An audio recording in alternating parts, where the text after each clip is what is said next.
Welcome back to another episode of Subs in 15, a podcast where we talk about all kinds of different sports in 15-minute segments. My name is Zach Combest. I'm the editor-in-chief of the Eastern Progress, and with me is our broadcasting director, Ryan Gumm, and co-host Derek Daniel. How you guys doing? Doing well. Doing pretty good. Yeah. You guys? Good deal. Doing good. Well, let's get started. College hoops. So what'd you guys think about, we got a lot of topics for college hoops. You guys want to start out with Dan Hurley and what happened there at UConn? Gosh. Starting out non-Kentucky hoops here. Yeah. What was that ref thinking? I don't know. Like, I understand, like, the first technical, he came out on the floor, was arguing the call. That's, and if you've ever seen any UConn games, Dan Hurley is a guy, he is very passionate. He's very in your face. Yes, animated is a great word. So, like, I understand the first technical, but, he's just trying to get his crowd, like, hyped up, back in the game. Because, obviously, if you get a tech, your crowd's getting taken out of the game a little bit.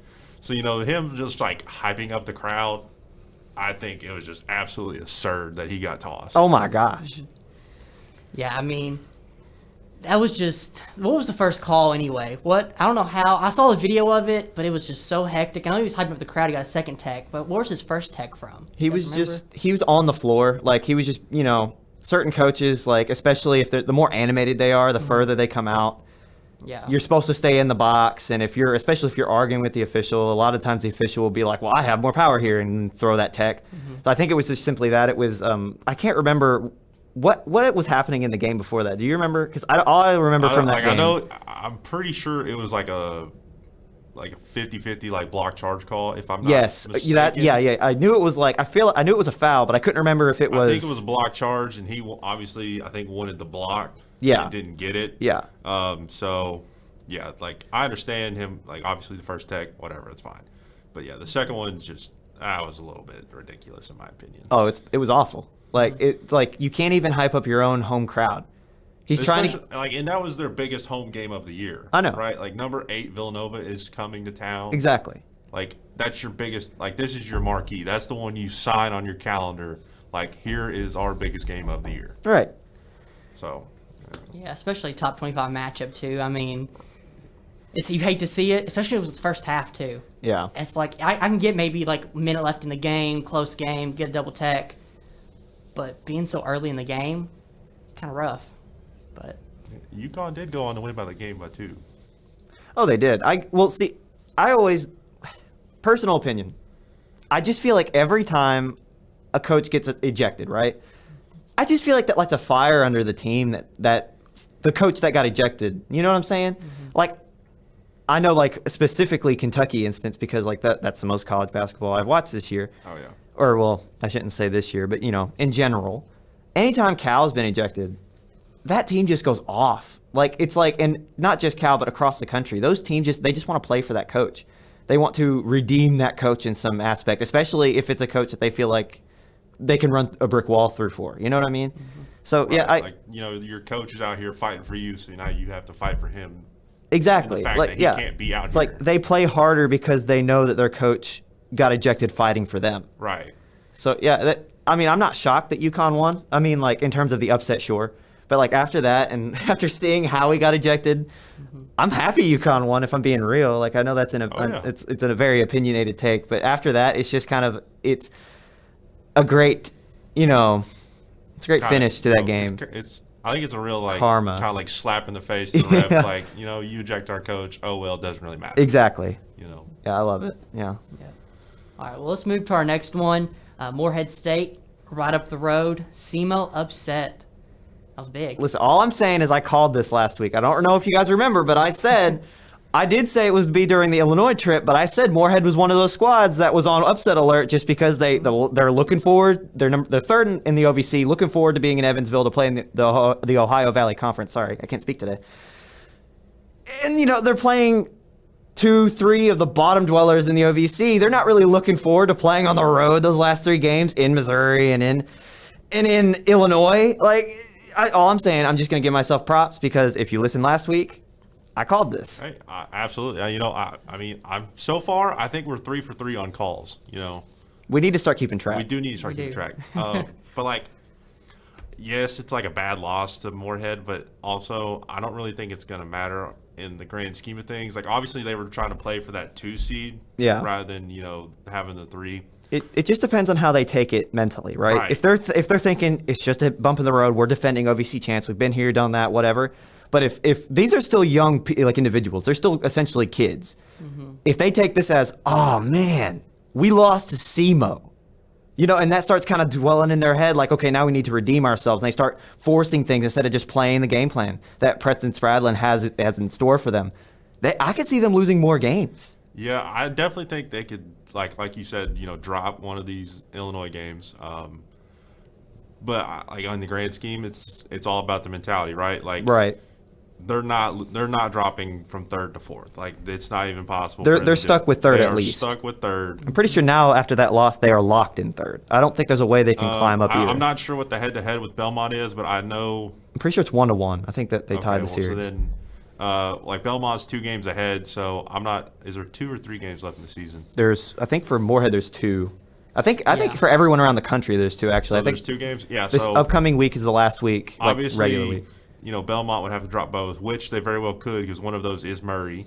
So, we assume Murray will take care of Belmont. Playing for that number 1 spot, if I remember correctly. I should pull up the OVC standings. No, I don't think so because, Murray's already beat Belmont at least once. So, going for a second time, I don't think Belmont can get the 1. So Murray's going to have to lose both of their last 2 games and lose to Belmont, with one of those being Belmont, for Belmont to even tie in the conference. Right. So I don't think I don't know how the tiebreaker goes. But so it's like home and the team that won by more. So it's like if they split, the team that won by more points gets the breaker. Okay. So Belmont does have they have a chance. Yeah, but they'd have to beat Murray by like 25. Yeah. I don't see that happening. Yeah. Zach, what do you think? Yeah.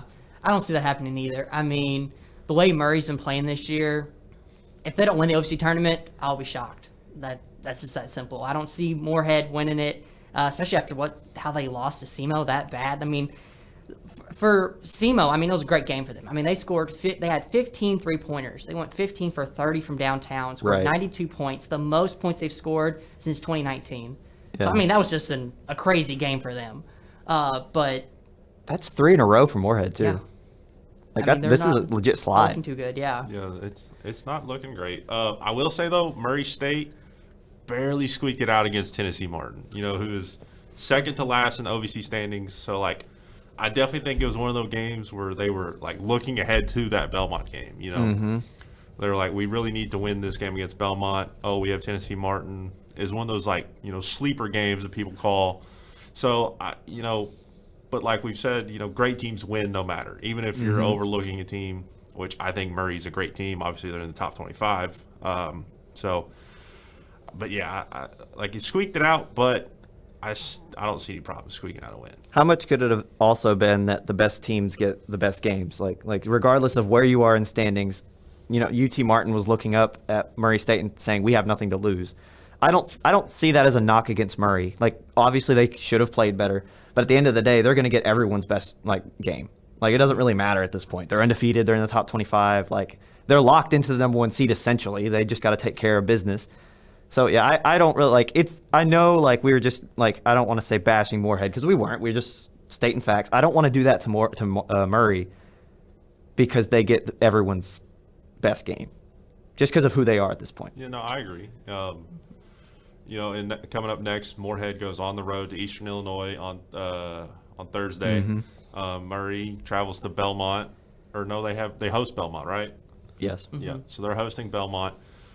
Those would be 2 great games to look at, right? It's not going to affect. I don't think it'll affect the standings a whole lot unless Morehead is able to overtake Belmont, which we'll have to wait and see how that goes in the next week or so. Mm-hmm. Yeah, so let's move over a little bit to UK athletics. What about the Wildcats handling Bama? Top 25 matchup. That was a good win. Yeah, last week they were without Severe and Tai, their backcourt, and you could really see originally how much they meant to the squad just by how bad they lost to Tennessee. Tennessee's no joke. They have silently won, I think, 8 of their last 9 games. They're very silently one of the better teams in the SEC that could dark horse win the entire thing, the SEC tournament. So like that was like compared with the losses in terms of injury, it made sense why we kind of came out flat and on the road and Tennessee being as good as they are. But then Saturday came around, and that Bama squad's no joke. They have been up and down. They've had a roller coaster season. I think they're at 10 losses, which does not reflect the skill and coaching that they have. Oh no, absolutely not. So I definitely think like you came in, you saw for anyone that watched that game, they did not miss that first half. Mm-hmm. Did not miss. I mean, I think at one point they were shooting like 70% from the field, 3 points included. Like they just did not miss. But give the Wildcats credit, man. They stuck it out, and Kellen Grady stepped up. Davion Mintz stepped up. Obviously, Oscar is going to be Oscar, but it was a good all-around showing, I think. Like a way for them to figure out how to succeed with the next man up mentality. Yeah, I think, obviously, Grady was your leading scorer, Oscar's your leading rebounder. You kind of expect those. Maybe Oscar would be your leading scorer. It was Oscar's. Who knows how many double-doubles? 12, I think. Yeah, he's tied for most in the nation. Or no, most in a season or something. I don't remember the exact stat. He's got so many double-doubles this season, it's unreal. But I really want to give my player of the game to Jacob Toppin. He came off the bench. Mm-hmm. He was just hurt recently. And, he went for 12 points and was just the explosive guy, right? Davion Mintz, we always talk about coming off the bench. He's your sixth man up.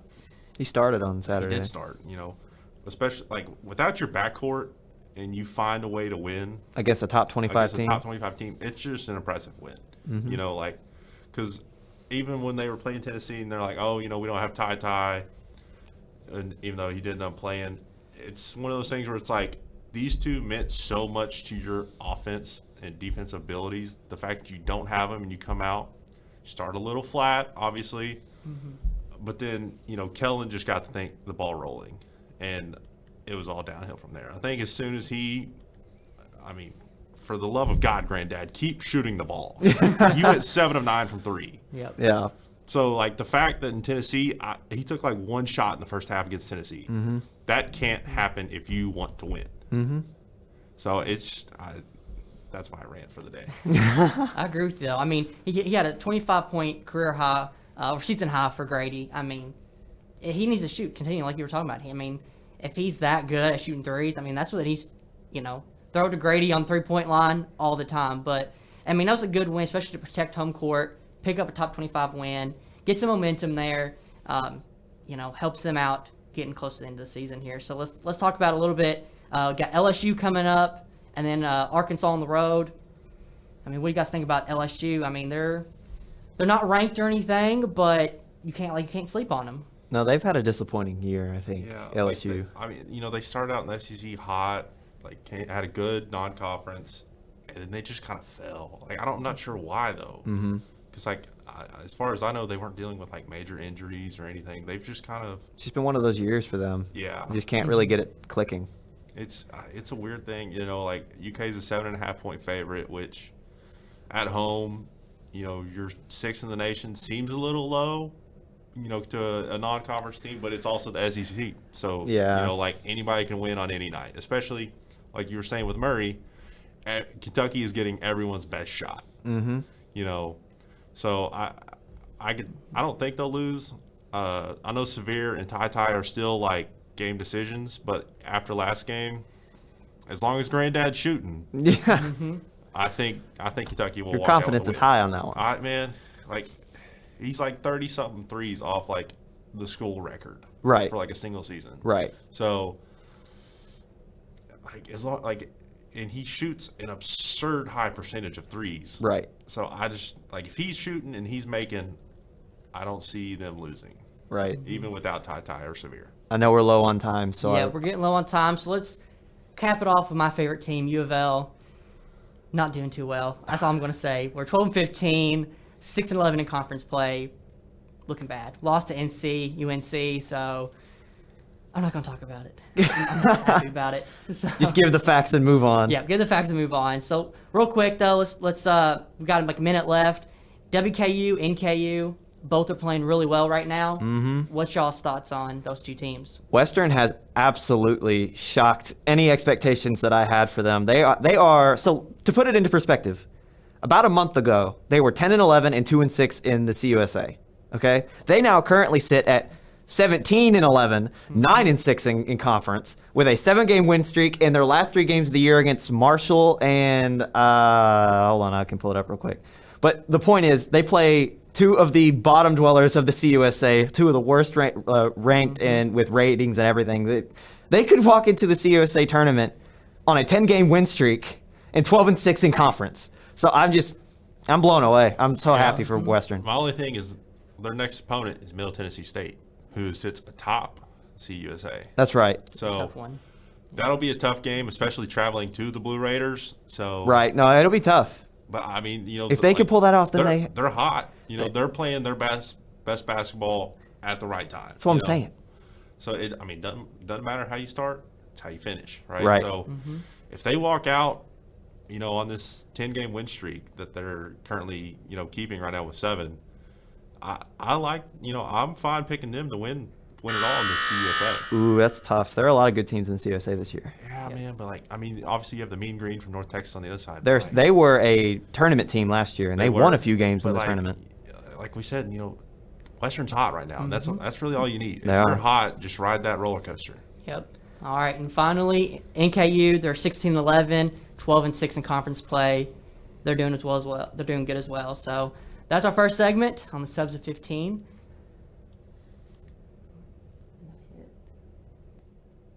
All right, our next segment is the NFL.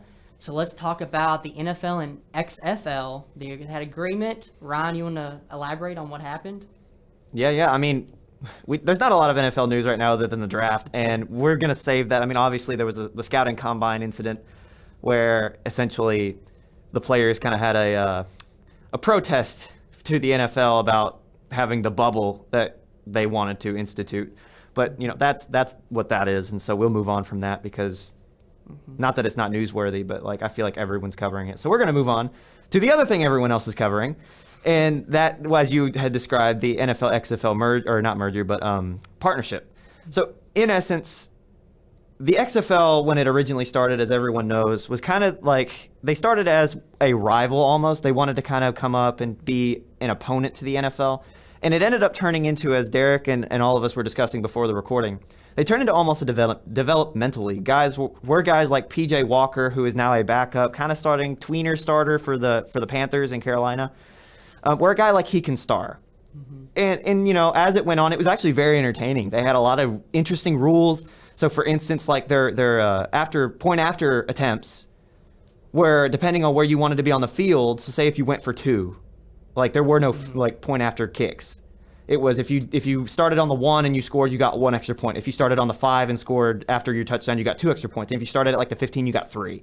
So you could potentially, depending on where you are in the game, get a 9-point score, which was really interesting. They had a bunch of kickoff rules, and it was kind of the land of opportunity, not just for players that couldn't make it into the NFL, but also for all these interesting rule changes and kind of looking into player safety.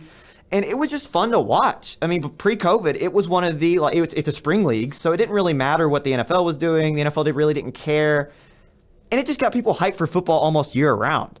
You got guys I'm pretty sure Bob Stoops was a coach in there, if I remember correctly. It was a lot of fun football. The fans seemed to enjoy it. They were actually experiencing a lot of success in terms of TV ratings, and then COVID hit. And they had to, in fact, I guess I should say this. In fact, Andrew Luck's dad was the commissioner of that league. I can't think of his name, but yeah. Something luck, definitely, yeah. But long story short, as things happened in 2020, COVID hit right as the season was just getting underway. I think they got 3 or 4 weeks in, and they had to postpone, and then they went bankrupt. So, I felt so bad for the XFL because I felt like they were the most entertaining football because at that time, the NFL obviously is the NFL. But for a spring league that was new, they had all these cool innovations. You got to see players like Dwayne Haskins was in the league, and he was Cordell Jones, I think, was in the league. One of those Ohio State quarterbacks was in the league. He was starring. PJ Walker was starring. You had a lot of really cool stories.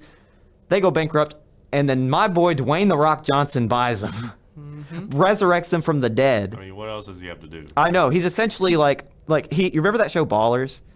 He produced a show on HBO called Stars.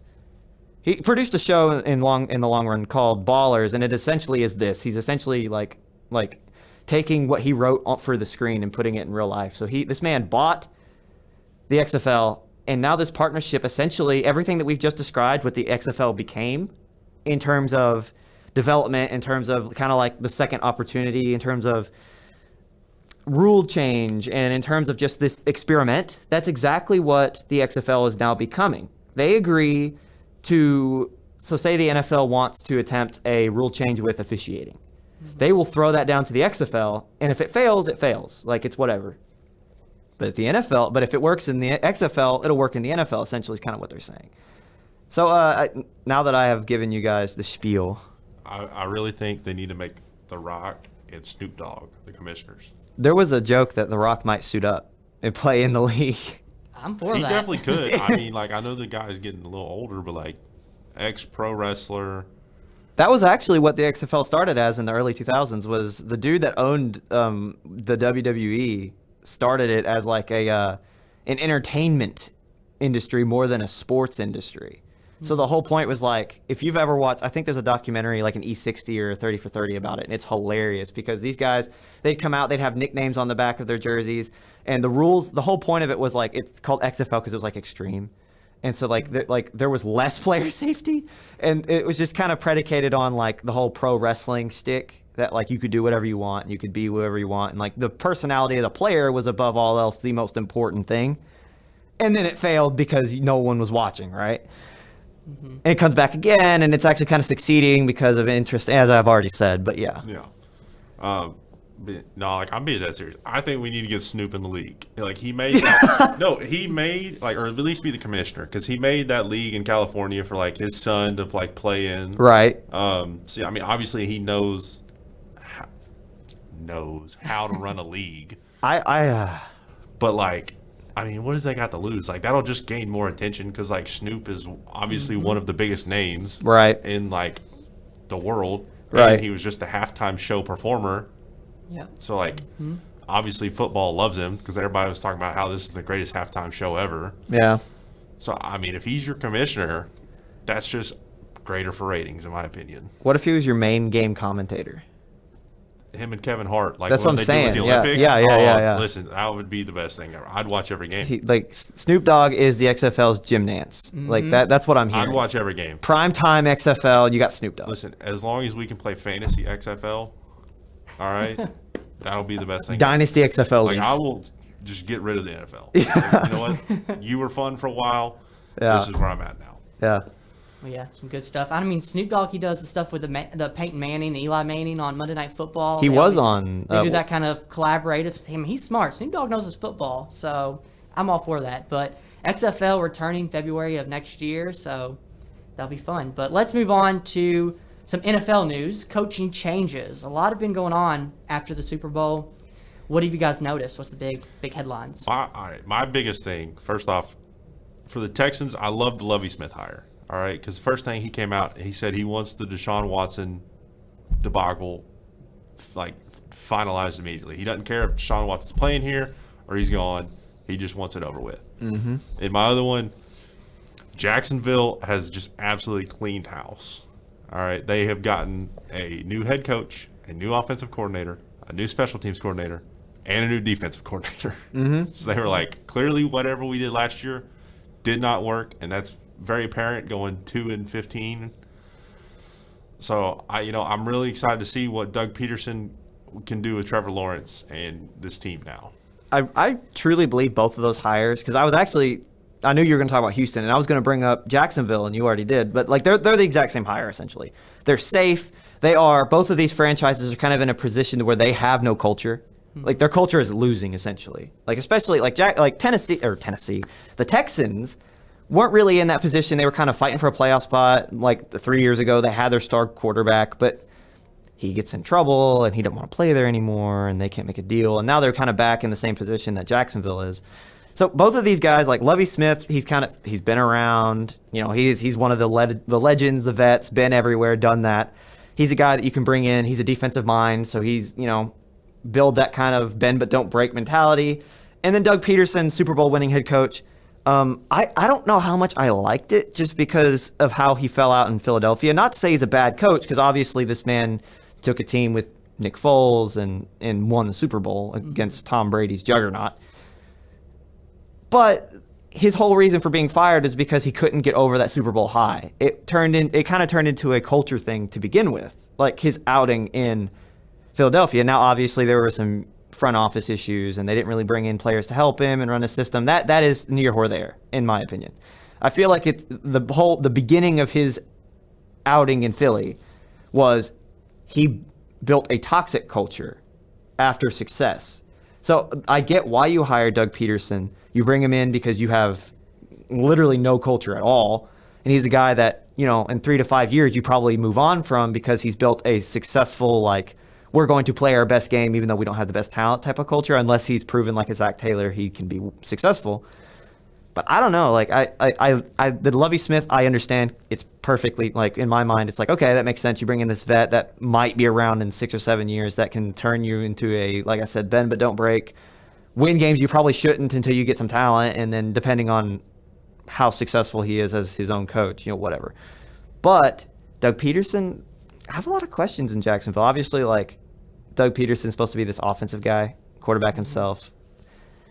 But after that year, I worry about Trevor Lawrence's headspace. I don't know where he's at. A lot of rookie quarterbacks that go through rough initial seasons, especially with turmoil, not that they don't pan out, but they take longer to develop. Yeah. So how much has Doug Peterson moved on from this toxic culture that he built in Philly? That's my question. Yeah, I agree with you. I mean, it might take some time, especially, like you said, a younger quarterback, all new coaching staff. I mean, they got new offensive coordinator, special teams, defensive coordinator. That's a lot of changes, especially for a young quarterback to try to deal with and mold into a system.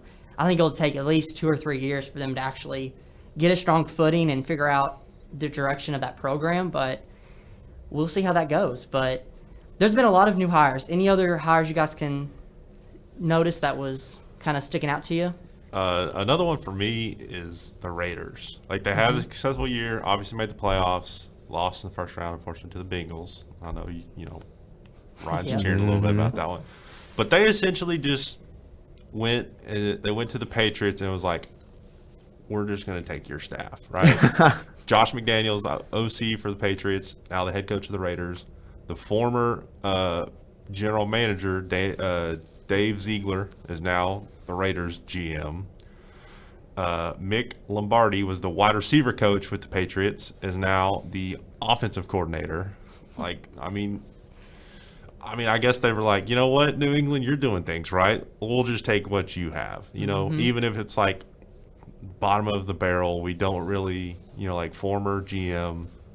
I don't know why he got fired or let go or whatever, but obviously he's not there anymore. We'll call it creative differences. Yeah. But like, I really don't like the Josh McDaniels hire. Really? Because New England, since Tom left, New England's not known for their defense. So like, he just doesn't seem like a very creative guy. And I think Derek Carr needs someone kind of like a Sean McVay type offense where he can just kind of like do what he wants, right? Where I don't think Josh McDaniels would give him that.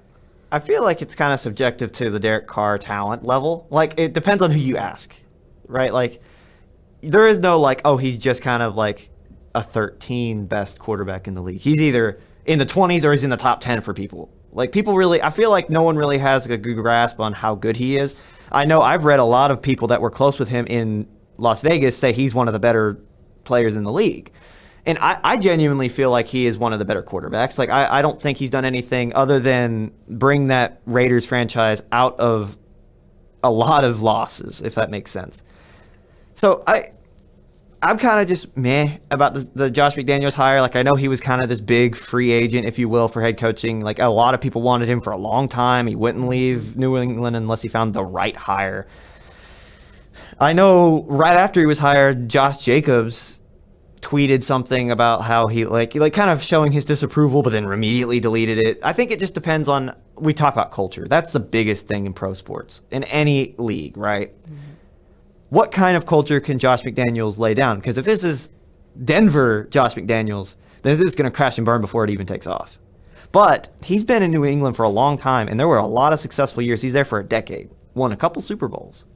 So if he kind of brings the New England approach, kind of takes that Bill Belichick mentality that he might have learned in that decade, applies it to Derek Carr, you know, who knows? Yeah, I mean, I'm interested to see. I mean, last year they went 10-7, the Raiders, and I mean, if they can keep that up again, he might be a good hire or he might be a bust. I feel like it's going to be either one. He's going to be a great hire for him, back to the playoffs, or they'll be going downhill. I'm shocked they didn't keep their interim coach. I am too, because he did a great job after the whole Gruden debacle. Yeah, after the fallout, Yeah. really. He did a great job. Got him to the playoffs. Obviously got him to the playoffs. I think, should have just stuck with him, but you know what? We'll see how Josh McDaniels does. Rich, I can't pronounce his last name. Yeah. Bashea, something. Another great hire, in my opinion, is we're going to the Minnesota Vikings, who did even more than Jacksonville did, where they just got a new GM and then an entire new coaching staff. Kevin O'Connell, coming from the Rams, he was the OC at the Rams. Obviously, just won a Super Bowl, right? I mean, obviously, he knows how to win, and I think if he can take what he did with Jared Goff and Matthew Stafford and apply that to Kirk Cousins, even though Kirk Cousins is kind of like the laughingstock of the league, where he's not one of the best, but he has one of the best weapons in Justin Jefferson, star rookie receiver. I think they can work some out there. What do you think, Ryan? I mean, my main takeaway is if you are a Rams offensive assistant, you're going to be a head coach in the next 2 years. Absolutely. I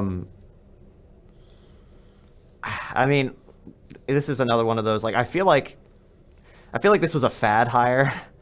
The fad right now, Zach Taylor's been successful, Sean McVay's successful. So the big Liam Cohen, who just got hired back as their OC, was their quarterback's coach, left to go be the OC at Kentucky, gets hired back as the OC.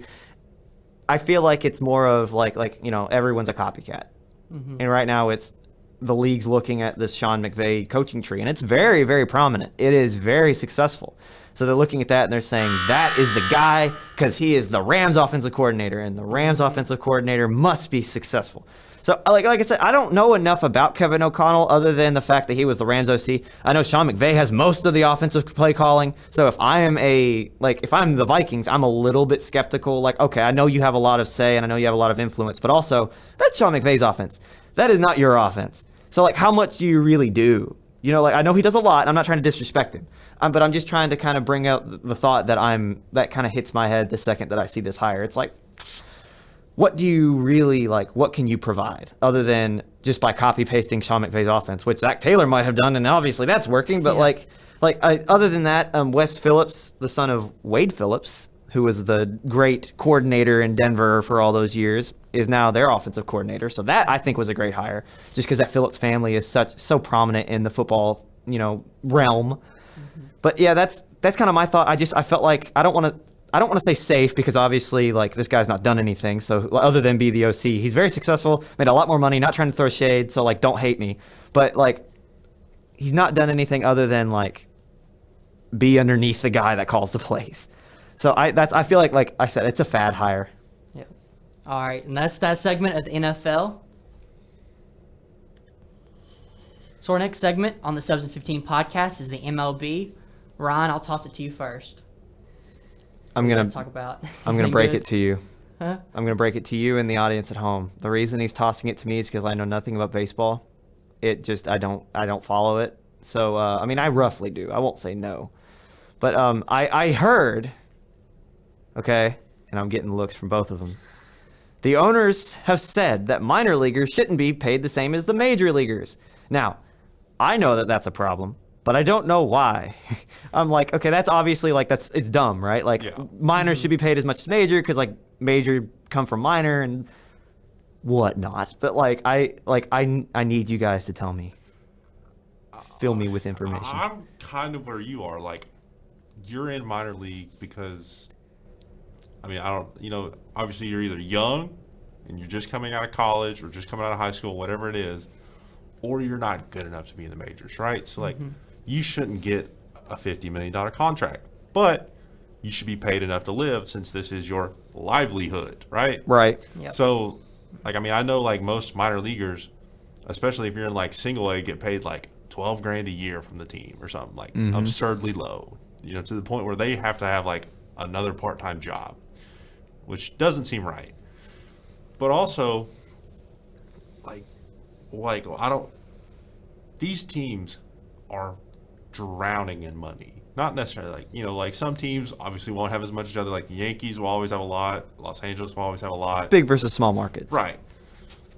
You can afford to pay your minor leaguers a like living amount of money, right? Like, I'm not saying, you know, they need hundreds of thousands of dollars, but like $60,000 a year is like shouldn't be out of the question. Like, you can easily provide $60,000 a year to these minor league players, because what happens if you do them dirty and then you want to call them up and then they have like a bad taste in their mouth, like, hey, you didn't really want to take care of me while I was down here, but now you need me, so like, Why would I play for you? yeah, kind of one of those things. I mean, even though it's like every, you know, minor league player's dream is to get called up.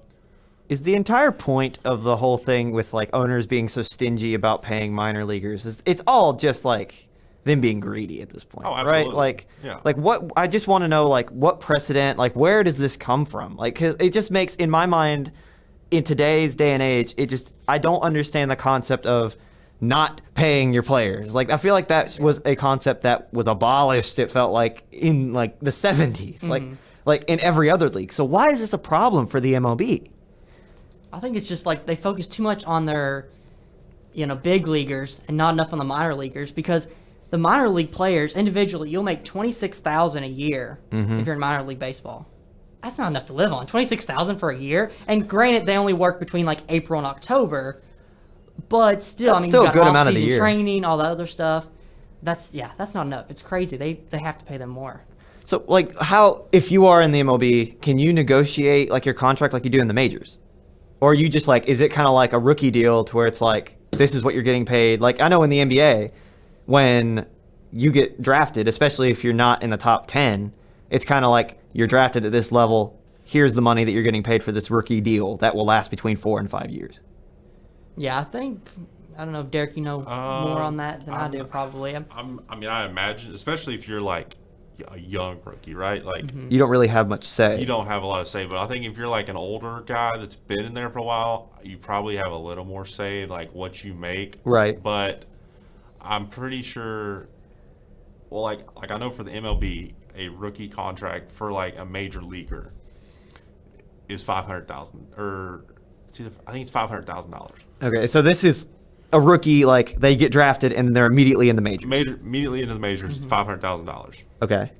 Which seems, I mean, I hate to say it because $500K is a lot of money, but I hate to say it, but for a professional sports league, that seems like that's low. Yeah, and I'm pretty sure it's like $500,000 for 3 years. Yeah. Oh my gosh, really? Like, Yeah. it's bad. What is happening? Who knows, man? Because like, I mean, I don't know what like the NFL or like the NBA is, but like $500,000, especially like it was a big subject for like Pete Alonso for the Mets, because he came out, was the home run champion, won the home run derby, Like, as a rookie. Like, as a rookie, yeah, like first year in the majors, like was an unreal talent, getting paid like, and he's getting paid Like, 166,000 a yeah, year or something. 100 something odd. It was, so everybody was just kind of like, you know, what's this about? Like, we really need to fix this. And then MLB is like, and we'll just kind of sweep it under the rug. Like, hopefully people forget. And now, obviously, That's what the problem with the is. lockout, it's it's a problem again. So, like, you can't just keep kicking the can down the road. Yeah. So, I mean, obviously, and like the big problem right now is still the lockout. Spring training was officially just delayed by a week, or completely canceled altogether. We don't really know. Like, it's so up in the air that we don't know what's happening, and it's just absolutely absurd. Like, as a professional sports league, how can you not just agree on something? I love the thought that everyone's just winging it. Yeah, It's like, oh, no. Like, pretty much. okay. Like, I think the main thing is like if you don't end up with a spring training, that's gonna be so. Won't that be detrimental to like so the performance problematic. in the season? It's so problematic for a lot of reasons. Obviously, the major one would be pitching, right? Okay. A lot of pitchers use the spring training to get warmed up. They pitch 2 or 3 innings a game. Just trying to get their arm like back into the swing of like pitching 90 miles to 100 miles an hour, or like breaking a curveball, because that takes a lot of stress. A lot of pitchers usually end up with like Tommy John surgery. Right. Or something. And I want to ask this. I want to throw this to Zach because I actually had this question. If spring training doesn't happen and they just go straight to the season, does something like that increase the likelihood of a lot of injury with pitchers or with whoever? Yeah, definitely. I mean, without that preparation time, catchers and pitchers were supposed to report last week. Now they're not reported. The exhibition game, spring training, they're hoping to start it by March 5th, but I doubt that's going to happen the way it's going. The lockout will continue longer. Yeah, if they lose the spring training, it's not going to hurt just the pitchers and all them, but also the coaches trying to, come up with game plans for the season. If they do start the season on time, which we can talk about later, might be delayed, I think it's going to affect how those teams start out the season. And it's going to be like kind of the first month or two of the seasons are going to be more of like a spring training for them because they didn't have that like they should have in February and March. So it'll be an issue. Yeah, I think like with no spring training, you'll see those like first few months will really be, it'll like show you who obviously was working in the off season, right? Like, cause that's, you don't get your spring training, you don't get your like that was warm-up game something I was actually going to point out was like how much of that, if there is no spring training, how much is it on the players as well for those who don't prepare themselves? Right. And I'll say it's probably really rough for those players that are on the I know Players They Association, can't right? like go into. Well, they can't go into the facilities. Exactly. Yeah. So they have to, do whatever at home or an offsite facility. But like the Players Association people, they're essentially just kind of like screwed, right? Because they're having to be in all these meetings and file lawsuits and deal with lawyers and whatever. They have no time to practice or even like train. So like your upper echelon of like pitchers and players that like are on this Players Association board probably won't even play the first couple weeks. So you probably will see multiple stars not even play the first month of baseball if we don't have a spring training. This is another question I have. So, because I know we talked about this before, the last time we talked about the MLB, which is week before last. The current president has been out of the league for more than a decade. Yeah. Now my question is, how much representation on the PA? I know that there's got to be a lot because it's the Players Association, but how much of a representation from those stars you're talking about is actually on the PA? Well, I'll look it up here.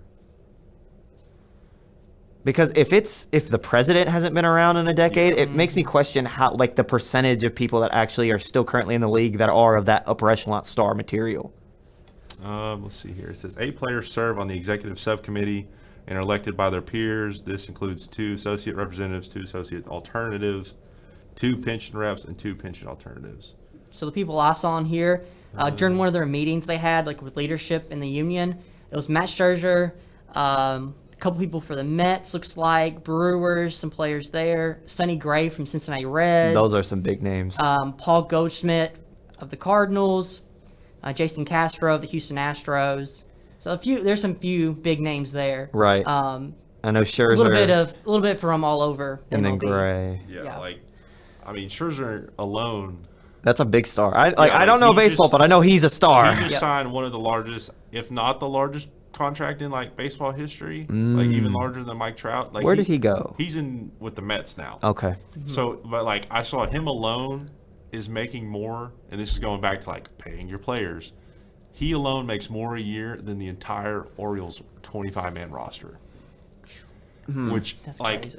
how do you make more than 25 other professional players? So then now my question is, if you're those guys fighting for pay, how do you think they feel having someone that got paid that money trying to represent them who don't get paid that money? You know what I mean? Like, Yeah. I don't feel like personally, if I was a player who was fighting, if I was in the minor leagues and I'm getting paid $26,000 a year, right? And I have talent, and in a few years, maybe a year, I'm going to be on this major league roster, right?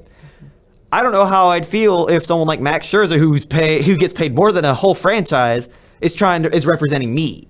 You know, like I get like that's my fellow player, but also that guy's making more money than anyone's ever made in a single contract ever. Yeah, like he obviously is not having to deal with any of these problems that I have. Exactly. Right? Yeah. Like so he's sitting here making, I think it's like $57 million a year. So I feel like this might not be the problem, but just from an outside perspective, just kind of learning all this information as we go. Your president hasn't played in the league since 2009, and one of the top players that is trying to represent you is not having these issues that you currently do. I just got something in my eyes. Whoops. But the point is that like, what's happening? You know what I mean? Like I feel like could that contribute to the major problems that we see? I think so. I mean, you need minor leaguers as well a part of these conversations, just so it's balanced out. So I mean, you have your top stars in the MLB, but also have your minor leaguers from the Louisville Bats or any of those other. Is there a AAA minor league PA? organizations. Is there a minor league association, like players association?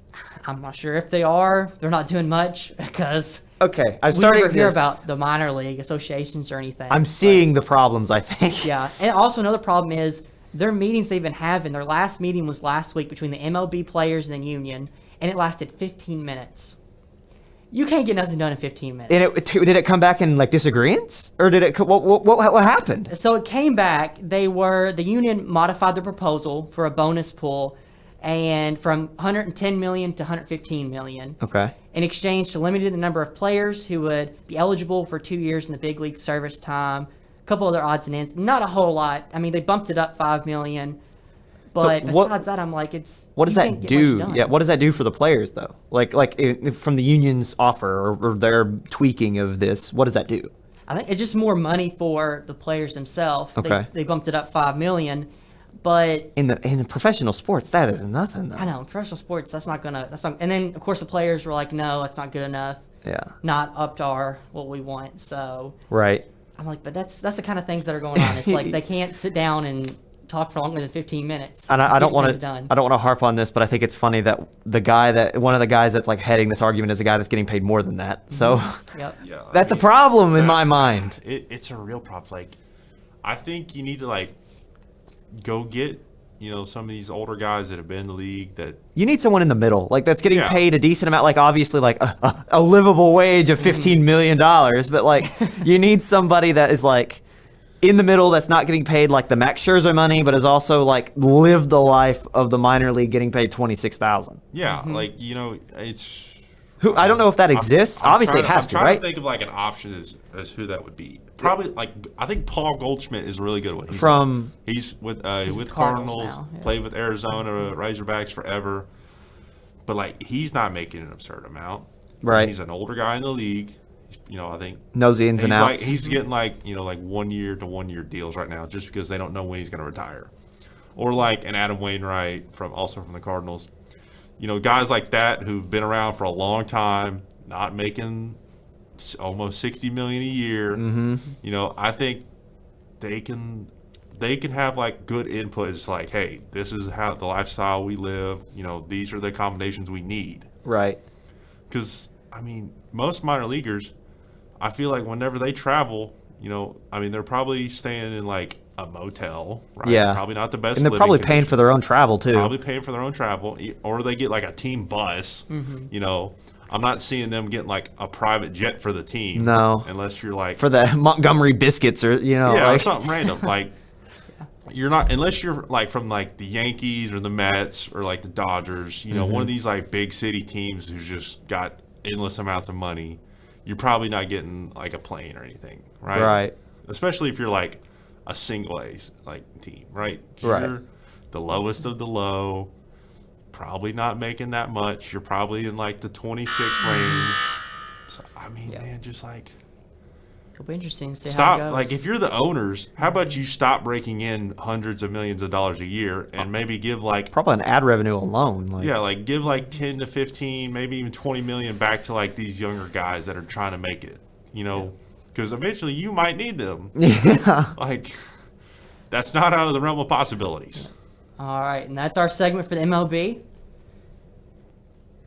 All right, our final segment is going to be the NBA All-Star Weekend just wrapped up. Some huge games there. Team LeBron won 163 to 160, beat Team Durant.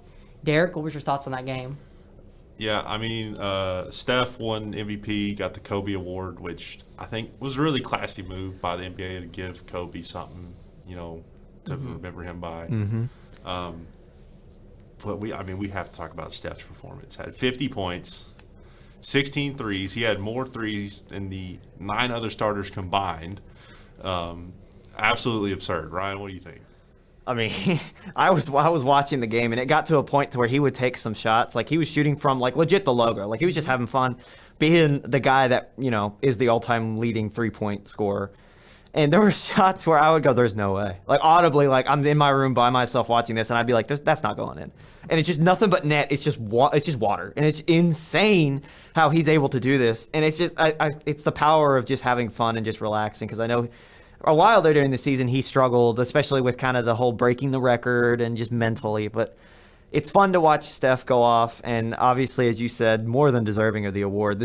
He took 30 shots, and 27 of them were threes, and he hit 16 of them. So, that's a great mark on any level, I guess. I mean, at this point, he should just play like he's in the All-Star game every week for the Warriors, who are currently, I think, second in the West. That'd be. Whew, it was awesome. It was just great to watch. Other good performances. Giannis they're on Team LeBron, by the way. Team LeBron won 163 to 160. On Team LeBron, other notable numbers. Giannis had 30, 12 rebounds, 6 assists, 3 steals. These numbers are kind of like however you take them, because obviously they were just messing around and just having fun. Absolutely zero defense. No. I mean 3 steals and block is defense, but like it was just, messing around. Just having fun, enjoying kind of their All-Star game, just playing with the rest of the stars. So I know we talked a little before the recording. Derek, you were confused on how the All-Star game. Well, yeah, because I get on Twitter and I see, LeBron game winner, and I'm like, they're winning 161 to 160. How is this a game winner? Yeah, so the way that the All-Star game worked this year is that every quarter essentially started the score from 0 to 0, and so 1 through 3, just 0 to 0, tip jump ball to start the game. And the fourth quarter, they added all the scores up from the first 3, and then they set a marker. Like, okay, so you scored this much in these 3 games. In this fourth game or quarter, you have to reach this mark. And the mark for that game was 162. So they were up 160 to 161, and LeBron hit the game winner in Cleveland, which also was kind of a cool thing to watch. Was LeBron back in Cleveland, which he said he might go back to, but we're not going to talk about that. But anyway, that's essentially what that was. It was like just a different format so they could make it unique. And like a few years ago, they had moved from East versus West to the best 2 captains picking teams like they're at the playground. So, I genuinely I know a lot of people said it was boring. I thought it was fun. Like, you watching Steph go off, watching them kind of like it was a close game, it was actually a close game. And it was just, I enjoyed it. I bet you like too DeRozan, because you're Bulls fan, Ryan. I bet you like that he was able to play in the starter. It was a lot of fun to watch. I mean, obviously he didn't get too involved. Like I said, he was just kind of in the motions. He was surrounded by Jokic, Curry, LeBron, and Giannis. So, I mean, he wasn't really going to do much. And, I mean, his backups were Chris Paul, Jimmy Butler, Luka. So, it's like, he took, I'm looking here, 8 shots, and he made 4 of them. Missed his only 3, had 10 points. I mean, I'm just happy to have any representation for a team that hasn't done anything since 2016. So, it feels nice. 2016, man, they have not done anything since the 90s. Hey, wait a minute. All right, I'm not even gonna. Not even gonna comment on this. Just this blatant attack. I will say though, the ESPN just released the all-time top 75 players for is it their all-time? This is 75th anniversary year. That's what I thought. Technically, I think it was last year, but this is the year they're celebrating. So, but I saw they just released the list. MJ was number 1. Yeah, ESPN. A lot of people thought, hey, LeBron just passed Kareem. Right. Honestly, I don't really want to harp on this just because that conversation is it's a dead horse. It's beaten so much. All I'm gonna say, as a Bulls fan, as a guy who kind of grew up idolizing the MJ thing with being a Bulls fan for as long as I have, I'm just happy to be alive to see him. Just like LeBron, LeBron's been the best player I've ever seen in my lifetime. I'm so tired of comparing them because they're different eras, they're different positions, they play completely different games. I just want to say that I enjoyed LeBron. I don't want to compare them.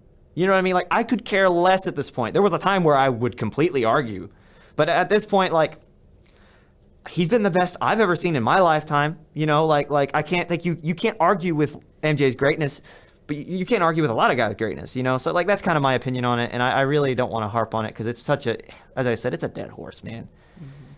Dude, it's more than a dead horse. Like, that thing has been It's slaughtered. been buried a long time It's ago. been slaughtered and then revived and slaughtered again. You can have your opinion. Let's just move on already because LeBron's, like, he's, 37? Like, he's not got much longer. Let's just be happy that he is what he is.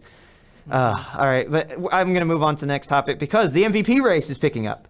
And I thought that it was really interesting of who, on February 11th, the last time that the key update on NBA.com was updated, they had Jokic of the Nuggets. And currently the Nuggets in the West are sitting at 6th in the West, which kind of surprising. I mean, I know they had a rough start and they've been injured, but, like, it's shocking to me that Jokic's defending MVP because you know how they feel about multi-time MVPs. They don't really like it. They want someone new. It's really not the best player on the best team. It's more of who wins the social contest.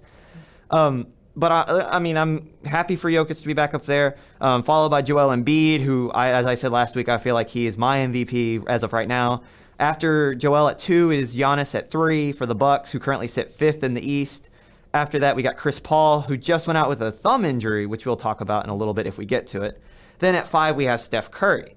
So with that, I kind of wanted to run through my own MVP race because I feel personally like this is not I don't think this is accurate in any way, shape, or form, personally. So with that in mind, as I said last week, and, like, I'm not going to try to take up all 15 minutes, so I'm going to try to be quick.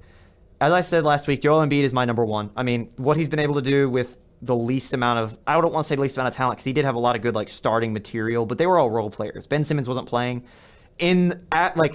Besides him putting up 29, almost 30 points a game, 11 rebounds, and almost 5 assists on close to 50% shooting from the field, this man's also trying to socially trying to get Ben Simmons back. So, like, he's got all these issues off the court and on the court. He's keeping a team that is missing one of their top stars in the top 4 or 3 in the East.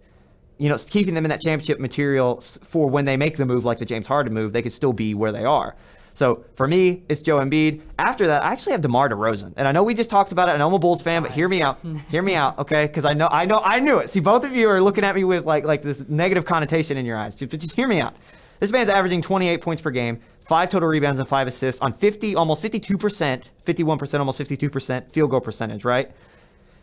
Think about where this Bulls team was last year. Yes, they made other additions besides DeMar, but imagine what that roster would look like if it was just Lonzo Ball, right?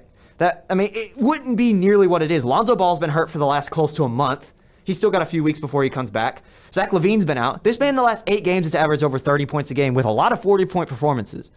The only major difference other than Lonzo Ball to this team, and I don't think Lonzo Ball makes as much of an impact on this team as DeMar has, but the only other impact obviously was Lonzo, or the other addition was Lonzo. And look at where this Bulls team, where they sit. They finished in the bottom of the East the last however many years. DeMar gets traded to the team, and immediately the Bulls are fighting for the number 1 seed. Was the number 1 seed for weeks, if not for injury, and they're still back. They just went on a 5-game win streak to end out going into the All-Star break. So in my opinion, DeMar DeRozan he should be. I think on the Akil list, he's down at like 9, and I just think that's super disrespectful. Following that, I then have Jokic because obviously former MVP, or reigning MVP, I should say, still averaging 26, close to 14 rebounds and 8 assists on 57% shooting. So just from a stats perspective, like, they're still a playoff team in a really loaded West. So yeah, I like them. Following Jokic, I have Giannis. I not gonna lie, I'm kind of disappointed in where the Bucks are currently in the standings. I feel like I know they've had a little bit of injuries. Giannis is starring as he always has. 29, 11, 6 with 54%, almost 55% shooting. I mean, he's been doing great, but, like, why are they below some of these teams? You know, like, why are they 5th in the East? Like, I have a lot of questions about that. But like I said, I'm not going to take on. And this is going to be my last addition to this, okay? So we've got Joel, DeMar, Jokic, and now Giannis. And my 5th is actually Devin Booker. So yeah. I genuinely, and I know Devin Booker, he, in terms of stat-wise, he's definitely the lowest stat, you know. But I feel like the MVP, originally, the whole point was best player on the best team. Mm-hmm. And I don't think you can find a better team right now than the Suns. Monty Williams is a great coach. As we talked about before, they're deep. They are one of the best clutch time teams in the league. Their defense is really great. Their offense is really great. I know we said before, Chris Paul went down with that injury. He's had a lot of thumb injuries. He's out 4 to 6 weeks. And I think that will really predicate how high Devin Booker will finish in the MVP race. But as of right now, best team in the league. I have to have the best player on that team, even though some people would argue it is Chris Paul. But I think Devin Booker is silently one of the best players in the league. So he's my 5. So I'll throw that to you guys about what you guys think about my top 5 and who you guys think about in terms of the MVP. Yeah, I like your top 5. I would have Chris Paul up there too. I know he's injured, but once he comes back from injury, it'll be good to see how he, finishes off. But 15 points he's averaging, 4.5 rebounds, 10 assists. I mean, you can't beat that. He's silently leading that team. He really is. That's solid. Yeah, that is solid stuff there. 29 double-doubles this season, leading the team as well. And then my second would probably be Steph Curry. I was talking about my top 2. I mean, Steph, like we seen in the All-Star game. Yeah, it's All-Star game, less defense. You could easily score 50 like he did.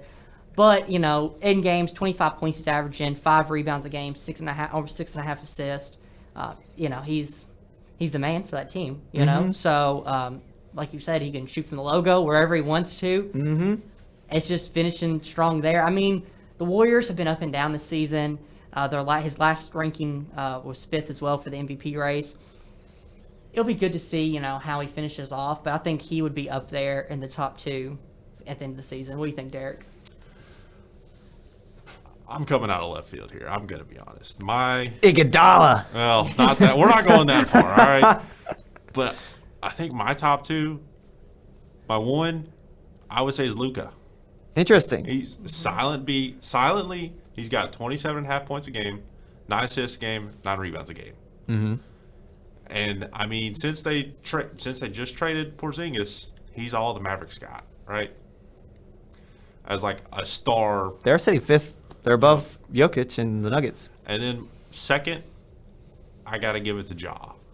Okay. I think Morant has, like you said, he's not the best team. Like, the Grizzlies aren't the best team, but he's the best player the Grizzlies got. Mm-hmm.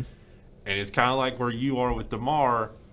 He has, like, turned the Grizzlies around, where they were, just kind of a team that existed to now they're, what are they, second? They're 3rd in the West behind Phoenix and Golden State. Yeah, so, they're obviously up there. They're probably, they were, 2nd or 3rd in the power rankings a couple weeks ago. They're probably still close to the top 5, I would imagine. Right. So, yeah, I would say those 2. If I had to give you a 3rd, it'd probably be Joel Embiid. Right. Just because he's such an unreal talent and a takeover kind of guy. Right. So, those are my 3.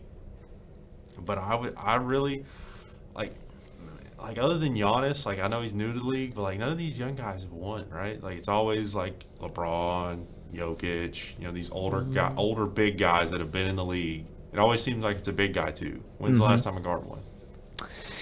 Did Steph ever win? Yes, he did. I think that he was the last one, though, actually. Okay. I think Steph was the last guard to pull it off. So I could be wrong about that. It's been a while, too, hasn't it? It's been 2017? Yeah, probably around obviously then. It's been a while. So I think, give it, well, I'm not going to say Luka's not small, right? Mm-hmm. But he's a guard. So actually James Harden was the last guard to win it in 2018 when he was with Houston. Okay. So, yeah, I think it's time for another guard. Well, okay, I hate to break it to you, bud, but there were 4 straight guards between 2015 and 18. Now there's 3 straight big guys, so let's give it back, all right? Come on. Dude, I really thought you had a good point there. I was when was the last time a guard won? This shows you how much I keep up with the NBA. Steph in 15, 16, Russ in 17, and Harden in 18. Well, look. I was sitting on cloud 9 thinking I was listen, man. I completely was with you too. I was like, that's a great point. And I'm sorry. I wanted to know. I'm glad you fact checked me because now I won't be strutting around thinking I'm some hot stuff. Right? No, it's okay. You got me earlier too because I really thought that Western had 2 nobodies and they got probably the best team in the CUSA. So we're even now. We're even now. It counts. Oh, that was good. All right, well, to round it out, let's talk about the standings. We got about 30 seconds. Yeah. Western Conference standings, Suns are doing really well. And then, of course, the Warriors in second, Grizzlies in third. Eastern Conference, you got the Heat, the Bulls, 76ers, not as good. So What do you guys been seeing from the Eastern Western conferences? I mean, I think it's like Brian always says, the West is just way better. Yeah. I mean, 1 through 6 in the Like- West can easily beat 1 through 5 in the East. Yeah. Depending, obviously. I know I heard the buzzer go Yeah. off. Before we go, finals picks quickly. for what? The NBA. Oh, like who wins it? No, who's in the finals? Oh, in the finals. Okay. I think we have the Grizzlies versus the 76ers. All right, I'm going Phoenix and Chicago, baby. We got a 90s rematch. Chicago, okay. I'm going Phoenix as well for Western Conference. For Eastern Conference, I'm going to go the Heat. We haven't talked about Miami, but they're talked another about- injury-riddled squad that's done a lot. They have done a lot this season, so I think that's my final pick, yeah. All right. There you go. That's another episode of Subs in 15. Thanks for joining us, and tune back in next week.